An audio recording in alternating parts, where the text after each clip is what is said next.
ये प्रयागराज में भरद्वाज जी के आश्रम में याज्ञवल्क्य जी भगवान शंकर जी की कथा सुनाते हुए बोले कि हे भरद्वाज जी, उमा जी, सती जी ने शरीर त्याग के उमा जी का रूप धारण करके हिमाचल राजा के घर प्रकट हो गई। अब तो हिमाचल के सुंदर पर्वत पर नवीन नवीन हरियाली छा गई। मुनियों ने आकर वहाँ पर आश्रम बना लिए। शीतल मंद सुगंध वायु बहने लगी। सारी सृष्टि, सारा वातावरण सुरम्य हो गया। सरिताओं का जल निर्मल हो गया। खग मृग पक्षु भ्रमर सभी सुखी हो गए। जीवों ने अपना स्वाभाविक वैर छोड़ दिया और परस्पर प्रेम से रहने लगे। वो पर्वत हिमाचल पर्वत सुखमय हो गया। सरिता सब पुनीत जल बहाही, श्री राम जय राम जय जय राम। खग मृग मधुप सुखी सब रही, श्री राम जय राम जय जय राम। सहज बयर सब जीवन त्यागा, श्री राम जय जय राम। गिरि पर सकल करहि अनुरागा, श्री राम जय जय राम। जब से श्री पार्वती जी का जन्म हुआ, गिरिजा जी उस हिमाचल राजा के घर जन्म हुआ उनका, तो वो शैलराज हिमालय ऐसा शोभायमान हो गया जैसे राम भक्ति को पाकर कोई भक्त शोभायमान हो जाता है। उस पर्वत के घर पर नित्य नए मंगलोत्सव होने लगे, जिनका ब्रह्मादि यश गाने लगे। सारे मुनि ऋषि मुनि देवता उस पर्वत की वंदना करने लगे।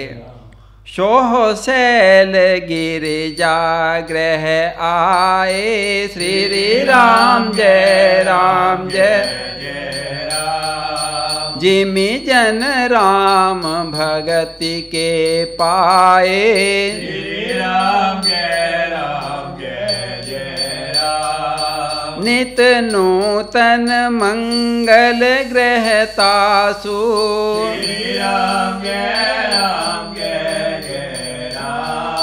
ब्रह्मादिक गामहि जसु जासु, श्री राम जय जय राम। पर्वतराज हिमालय की चारों ओर बड़ाई होने लगी और वहाँ का यश फैल गया। नारद जी के कानों में गया।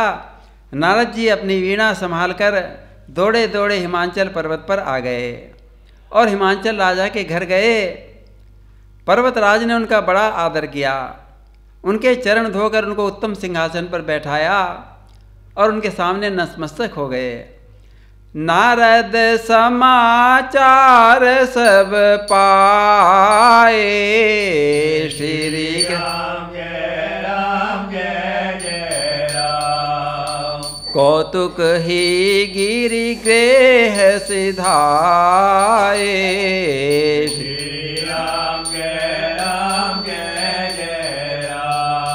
शैल राज बड़ आदर कीन्हा, श्री राम जय राम। पद पखारी बर आसन दीन्हा, श्री राम जय राम। बड़ा भारी सम्मान किया गिरिराज हिमाचल ने नारद जी का और अपनी पत्नी मैना जी के साथ मुनि के चरणों की वंदना की। उनके चरणोदक का जल लेकर सारे घर में छिड़कवाया। हिमाचल ने अपने सौभाग्य का बहुत बखान किया कि हे ऋषिराज, हे मुनिराज, आप हमारे यहाँ पधारे, हम तो धन्य हो गए। और अपनी पुत्री श्री गिरिजा जी को बुलाकर मुनि के पाद पद्मों में डाल दिया। नारी सहित मुनि पद सिर नावा, श्री राम जय राम जय जय राम। चरण सलील सब भवन सिंचावा, श्री राम जय राम जय जय राम। निज सौभाग्य बहुत गिरि बरना, श्री राम जय राम जय जय राम। सुता बोली मेली मुनि चरणा, श्री राम जय राम जय जय राम। पार्वती जी मुनिराज के चरणों में पड़ी हैं और हिमांचल राजा कहने लगे कि हे मुनिराज, आप तो त्रिकालज्ञ हैं, आप तो सर्वज्ञ हैं, आपकी गति तो सर्वत्र है, आप तो सब कहीं जा सकते हैं।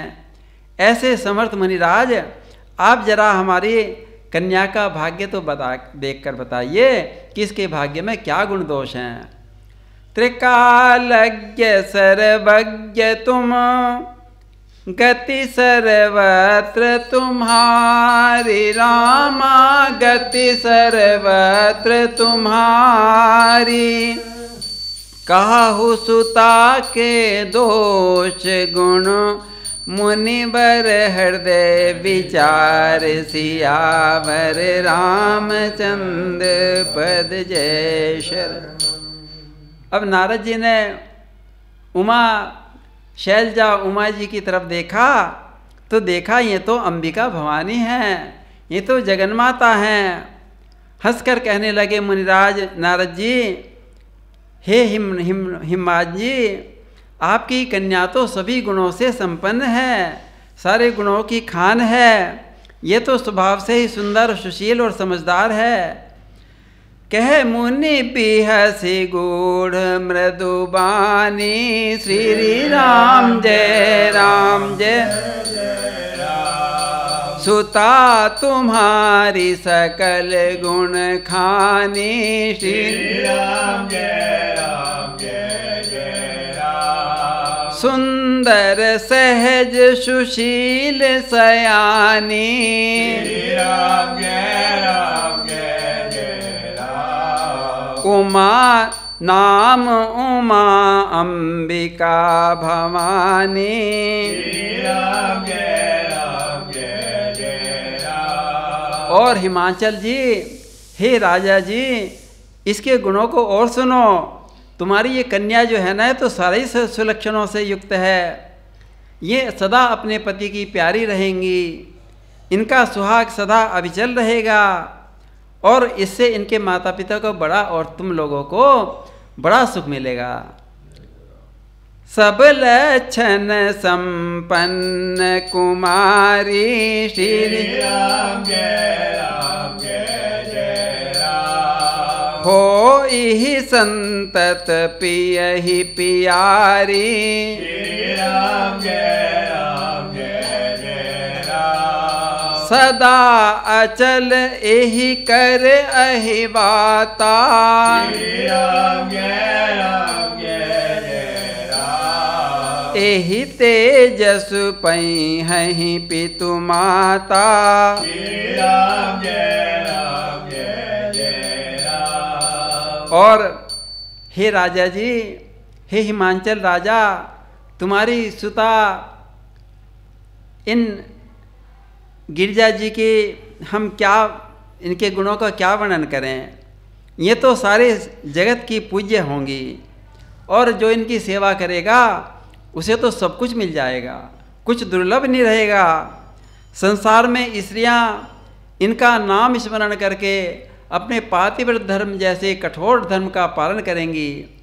वो धर्म तो ऐसा है जैसे तलवार की धार पर चलना, किंतु चल जाएंगी इनका नाम लेकर में उस धर्म का पालन करेंगी। हो इहि पूज्य सकल जग माही, श्री राम जय राम जय जय राम। एहि सेवत कछु दुर्लभ नाहि, श्री राम जय राम जय एही कर नाम सुमिरि संसारा। श्री राम जय जय राम। प्रिय चढ़ी हहि पतिव्रत असी धारा। श्री राम जय राम। और ऐसा कहते कहते नारद जी तो मुस्कुराने लगे। हिमांचल की तरफ देख के कहने लगे, अब तक तो तुमने इनके गुण ही सुने, दो चार अवगुण भी सुन लो। जैसे नारद जी ने कहा तो हिमांचल राजा तो एकदम से उत्सुक हो गए, उनके उदास से हो गए। कहने लगे, मुनिराज मेरी पुत्री के अवगुण भी हैं, बताइए महाराज बताइए। शैल सुलक्षण सुता तुम्हारी। श्री राम जय राम। सुनाहूँ जे अब अवगुण दोई चारी। श्री राम जय राम। मेरी पुत्री के अवगुण भी हैं। ऐसा सुन के तो हिमांचल भी और मैना जी भी उदास हो गए। तब नारद जी कहने लगे कि हे राजा, जो इनका पति होगा ना, वो तो अगुण होगा, अमान होगा, माता पिता हीन होगा, उदासीन होगा और सब संशयों को भंग करने वाला, सब संशय का छीन होवेगा। ऐसा पति इनको मिलेगा। नारद जी इस प्रकार कहने लगे, शैल सुलक्षण सुता तुम्हारी। श्री राम जय राम। सुनाहूँ जे अब अवगुण दोई चारी। श्री राम जय राम। अगुण अमान मातु पितु हीना। श्री राम जय राम। उदासीन सब संशय छीना। श्री राम जय राम। माता पिता से विहीन, उदासीन, लापरवाह, जोगी, जटाधारी, निष्काम हृदय वाला, नंगा, अमंगल वेश धारण करने वाला, ऐसा पति इसको मिलेगा। इसके हाथ में, हे महाराज, इसके हाथ में ऐसी ही रेखा पड़ी है। जोगी जटिल अकाम मन, नगन अमंगल वेश। रामा नगन अमंगल वेश। अस स्वामी एहि कह मिली। परिहस्त असिरेख सियावर रामचंद्र। नारद मुनि की ऐसी वाणी सुनकर राजा रानी, महाराज हिमांचल जी और मैना जी तो उदासी छा गए उनके चेहरे पर। मैं तो बड़े उदास हो गए। और पार्वती जी ने जब नारद जी की वाणी सुनी तो अपने पति महादेव जी के गुण सुनकर मैं तो बड़ी प्रसन्न हो गई। नारद जी की इस वाणी का रहस्य और कौन जान सकता है? ये तो पार्वती जी ही जान सकती हैं। मैं तो बड़ी प्रसन्न हो गई कि मेरे भगवान भोलेनाथ मुझे मिल जाएंगे, मेरे पति होंगे। नारद जी की ऐसी वाणी सुनकर उमा महारानी प्रसन्न हो गई। बोलिए सियावर रामचंद्र महाराज की जय।